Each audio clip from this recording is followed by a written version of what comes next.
California Frontier Podcast, Episode 3. The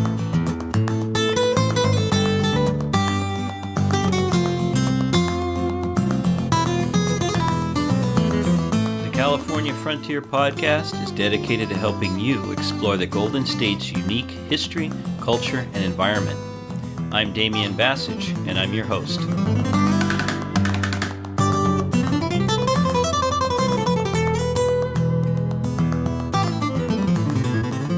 How did California get its name? There are many theories about where the name California comes from. Some suspect that it's derived from the Latin or Spanish phrases for hot furnace, which is what I heard growing up, cálida fornax in Latin or caliente horno in Spanish. One of the early California settlers, Josefa Carrillo de Fitch, was convinced that California was an indigenous word. When she was interviewed about her recollections by the transcribers working for historian Hubert Howe Bancroft, Josefa said she remembers her mother telling her that, quote, California is an Indian word, and in Spanish it means high hill, unquote. Now, it's really hard to know if Josefa's theory is true, but the most widely accepted origin of the name California comes from a Spanish novel written in the 16th century called Las Sergas de Esplandian, which means the exploits or the adventures of Esplandian. It was written by a man named Garcia Rodriguez de Montalvo, and he is best known for writing one of the most popular action-adventure stories or chivalric romances in Spain, Amadís de Gaula, which means Amadís of Gaul, Gaul being the older word for what is today France. Now, this novel was published in Seville in 1510, and if you know your dates, you know that that's even before Cortez had set foot on the North American continent. So this is quite a bit before Europeans had reached the California coast. And Las Sergas de Esplandian tells the story of a knight named Esplandian. And he's the son of Amadís. Now, Amadís is a hero of Montalvo's earlier novel, and he was very popular. These novels, if you think about them in some ways, are like the Marvel comics or DC comics of today, with lots of different characters who do lots of different things. Sometimes they get together to fight evil monsters or villains, and sometimes they're off on their own adventures. So in this story, Esplandian has to go help defend the city of Constantinople. Constantinople was the largest and most important Christian city in the Eastern Mediterranean, and it had often been besieged by the Ottoman Empire, and eventually it fell to the Ottoman Empire in 1453. Now, among those who are assaulting the city is a group of women warriors led by a queen named Calafia. Now, Calafia rules over an island, and you guessed it, this island is called California. And here's a quote from the Sergas. Quote, I tell you that on the right-hand side of the Indies, there was an island called California, which was very close to the region of the earthly paradise. This island was inhabited by black women, and there were no males among them at all, for their way of life was similar to that of the Amazons. The island was made up of the wildest cliffs and the sharpest precipices found anywhere in the world. These women had energetic bodies and courageous, ardent hearts, and they were very strong. Their armor was made entirely out of gold, which was the only metal found on the island, as were the trappings of the fierce beasts that they rode once they were tamed.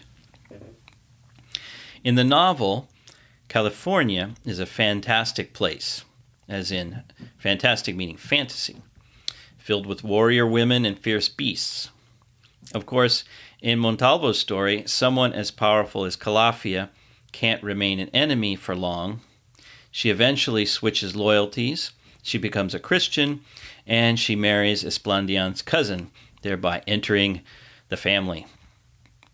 Now, according to authors Rosemary Beebe and Robert Sienkiewicz, Montalvo was influenced by stories that Christopher Columbus and other explorers sent back about the marvels of the New World.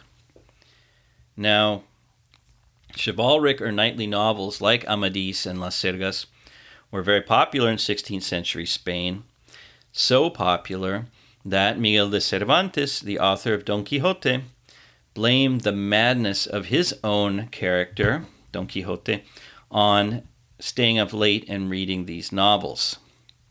Cervantes considered most of them to be trashy. In fact, if you read Don Quixote, Las Sirgas de Esplandian is one of the first books that's burned in the bonfire that the barber and the priest make when they gather Don Quixote's books together. Now, the connection between this book and the conquistadors that came to the New World is actually pretty close. We know that they were reading books of chivalry. Bernal Diaz de Castillo, who was a soldier in Cortez's campaign against the Aztecs, says that the first time he and his comrades saw the Aztec capital of Tenochtitlan, quote, "we were amazed. We said it looked like the enchanted things they tell in the book of Amadis," unquote.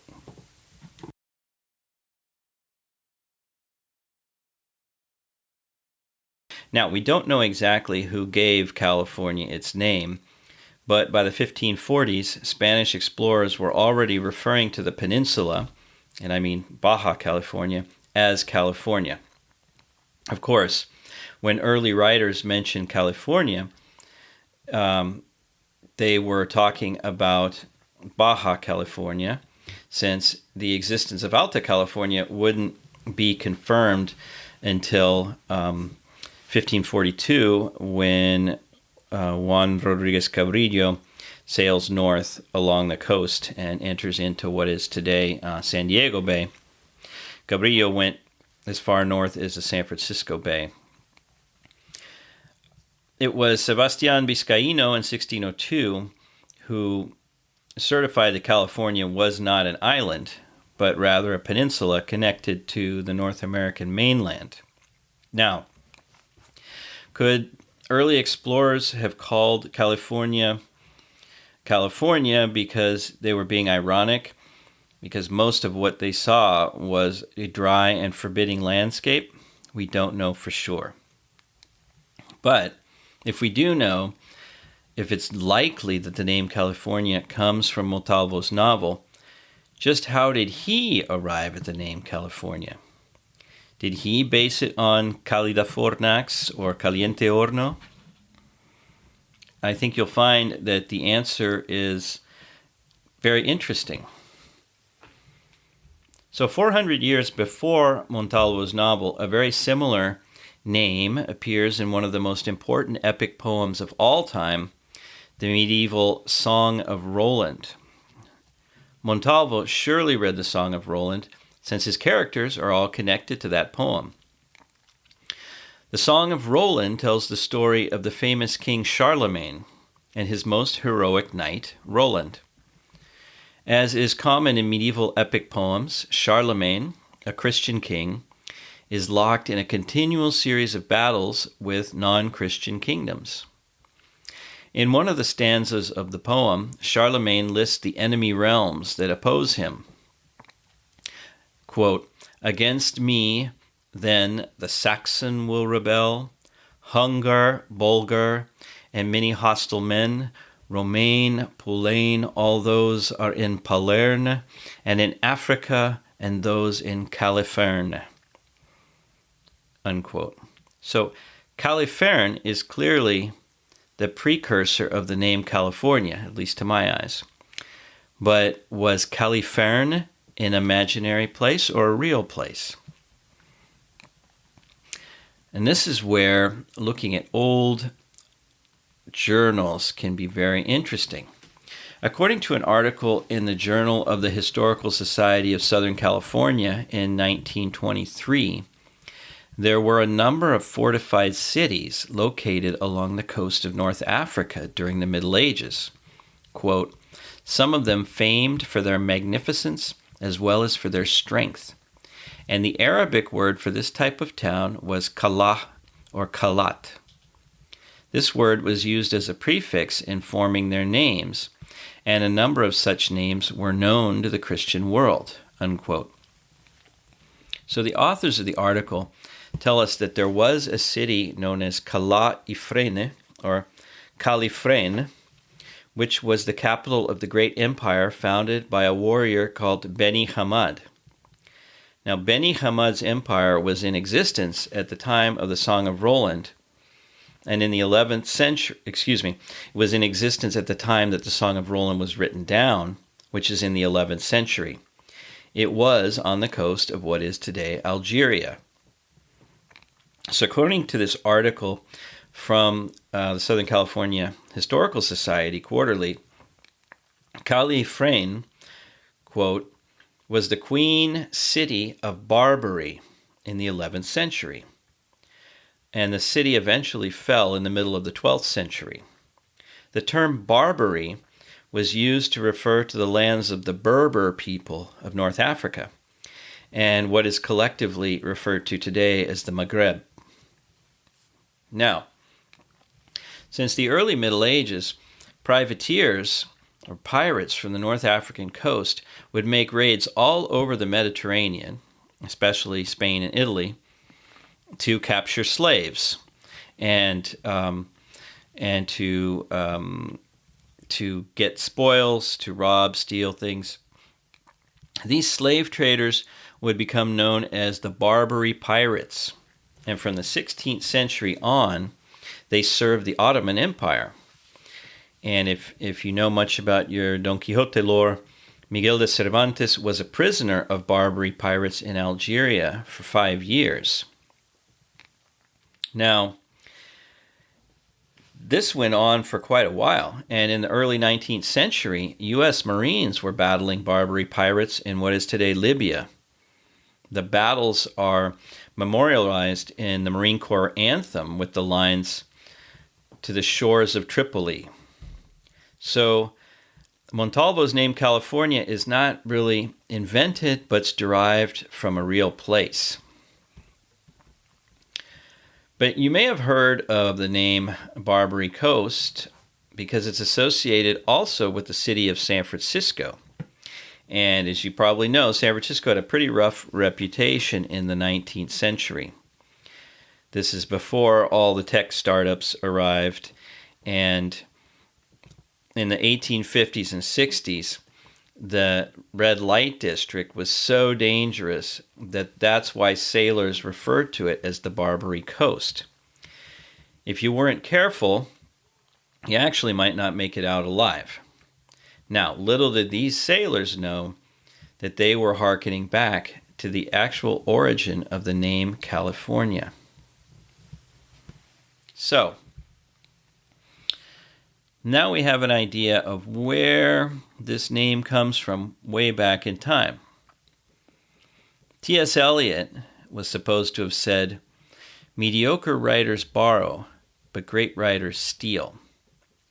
Now, whether or not you consider Garcia Rodriguez de Montalvo a great writer, and Cervantes certainly didn't because he had his novels burned in Don Quixote, he seems to have taken the name, he meaning Rodriguez de Montalvo, seems to have taken the name California from the Song of Roland, thereby turning a real place into a land of fantasy. And California seems to still be on that trajectory, a real place which is also a fantasy land, and a fantasy land which is also a real place. So when you think about the name of California, think back to Montalvo, to Queen Calafia, and to the Barbary Coast. Thanks for joining us for this episode of the California Frontier Podcast. If you liked what you heard, consider leaving a review on Apple Podcasts, Spotify, or wherever you listen to your podcasts. Also, be sure to check out the California Frontier Project website at www.californiafrontier.net. If you have a question, a comment, or a suggestion, make sure and drop me a line at damian@californiafrontier.net.